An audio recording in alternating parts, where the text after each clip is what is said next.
తనపై ఒక TDP MLA అత్యాచారం చేశారు అంటూ ఒక మహిళ ప్రశ్ని ఆశ్రయించడం జరిగింది. మీడియా సమక్షంలో దానికి సంబంధించినటువంటి ఆధారాలను సమర్పిస్తున్నాను, దీన్ని చంద్రబాబుకి అందిస్తున్నాను, చర్యలు తీసుకోవాలి అంటూ ఆమె కోరటం జరిగింది. ఇక దీని విషయంలోకి ఇంకొంచెం లోతుగా వెళ్తే మనం సత్యవేడుకి చెందినటువంటి టీడీపీ ఎమ్మెల్యే ఆదిమూలం గురించి ఆమె చెప్తున్నటువంటి అంశం. ఆయన గతంలో వైఎస్ఆర్ కాంగ్రెస్ పార్టీలో ఎమ్మెల్యేగా ఉన్నప్పుడు టైంలో ఈమె ఆయన్ని విమర్శించిందని, అయితే ఎన్నికల సమయంలో ఆయనకి టికెట్ రాకపోవటం, తర్వాత ఆయన టీడీపీలోకి వచ్చి కూటమి తరపున టికెట్ సంపాదించుకుంటూ సత్యవేడులో గెలవటం జరిగింది. సో అయితే గెలిచిన తరువాత అతని గెలుపుకు కూడా ఆమె కృషి చేసిందని, ఎన్నికల సమయంలో ప్రచారంలో పాల్గొందని, ఇవన్నీ కూడా ఆమె చెప్తూ వచ్చింది. గెలిచిన తరువాత ఆమెను బెదిరించి తిరుపతిలో ఒక హోటల్ రూమ్లో ఆమెపై అత్యాచారం చేశారని, ఆ తర్వాత కూడా మరొకసారి చేశారని, ఆ తర్వాత నుంచి ఒక అర్ధరాత్రి ఎప్పుడంటే అప్పుడు ఒక టైం అంటూ లేకుండా ఫోన్లు చేసి విసిగిస్తున్నటువంటి నేపథ్యంలో తన భర్తకు అనుమానం వచ్చి అడగటంతో విషయం చెప్పడం జరిగిందని, దాంతో ఆధారాలు కావాలి కాబట్టి ఆరోపణలు చేస్తున్నటువంటి నేపథ్యంలో ఒక ఆధారం ఉంటేనే ఎవరైనా నమ్ముతారు అని చెప్పి ఆమెకు ఒక పెన్ కెమెరా ఇచ్చి పంపించాడని తన భర్త, దాంట్లో రికార్డ్ అయినటువంటి వీడియోలో ఇవన్నీ,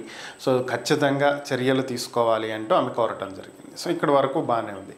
ఎప్పుడైతే ఈ ఆరోపణలు వచ్చాయో, ఈ వీడియోలు బయటకు వచ్చాయో, ఏపీ ముఖ్యమంత్రి టీడీపీ అధినేత చంద్రబాబు నాయుడు వెంటనే స్పందించడం జరిగింది.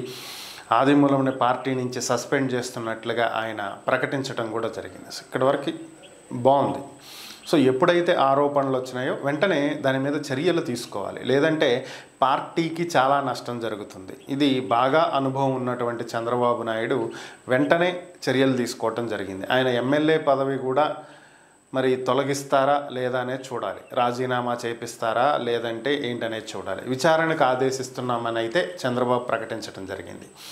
సో ఇది హర్షణీయమైనటువంటి అంశమే కాకుండా ఇక్కడ ఒక విషయం ఏంటంటే, ఇదే పని గత 5 ఏళ్ల క్రితం, గతంలో 2019 నుంచి 24 వరకు అధికారంలో ఉన్నటువంటి వైఎస్ఆర్ కాంగ్రెస్ పార్టీ అధికారంలో ఉన్నటువంటి సమయంలో ఎమ్మెల్సీ అనంతబాబు ఆయన డ్రైవర్ని మర్డర్ చేసి ఇంటికి డోర్ డెలివరీ చేశారు అనేటువంటి ఆరోపణలు వచ్చినప్పుడు ఆయన దాన్ని ఒప్పుకుని జైలుకి వెళ్ళటం, బెయిల్ మీద బయటికి రావటం, ఇవన్నీ చూసాం. ఎప్పుడైతే వచ్చాయో అప్పుడే జగన్ ఈ పని చేసుంటే, ఒక దళిత డ్రైవర్ని హత్య చేసి డోర్ డెలివరీ చేయటం ఏంటి అని చెప్పి ఆయన వెంటనే దీని మీద రెస్పాండ్ అయ్యి వెంటనే దీని మీద చర్యలు తీసుకుని అనంతబాబుని సస్పెండ్ చేసి ఉంటే జగన్మోహన్ రెడ్డి చేసినటువంటి పనిని అందరూ మెచ్చుకునేవాళ్ళు.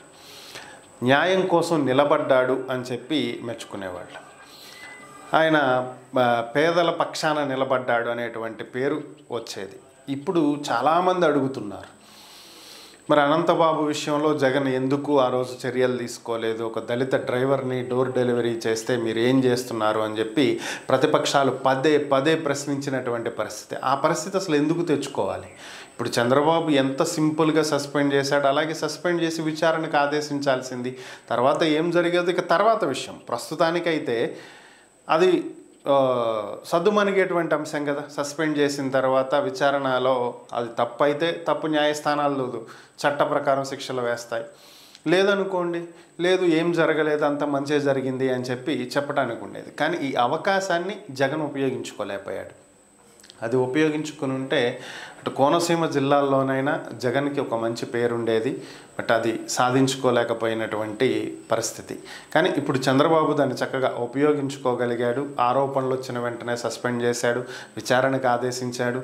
తప్పొప్పులు తర్వాత తేలుతాయి, వీడియోలు ఫోరెన్సిక్ ల్యాబ్కి వెళ్తాయి, అందులో ఏది నిజం ఏది అబద్ధం ఇవన్నీ తేలిన తర్వాత అప్పుడు చట్ట ప్రకారం ఏం శిక్షలు ఉంటాయో అది చట్టం చూసుకుంటుంది, న్యాయస్థానాలు చూసుకుంటాయి. బట్ ఇది జగన్ చేసి ఉంటే బాగుండేది.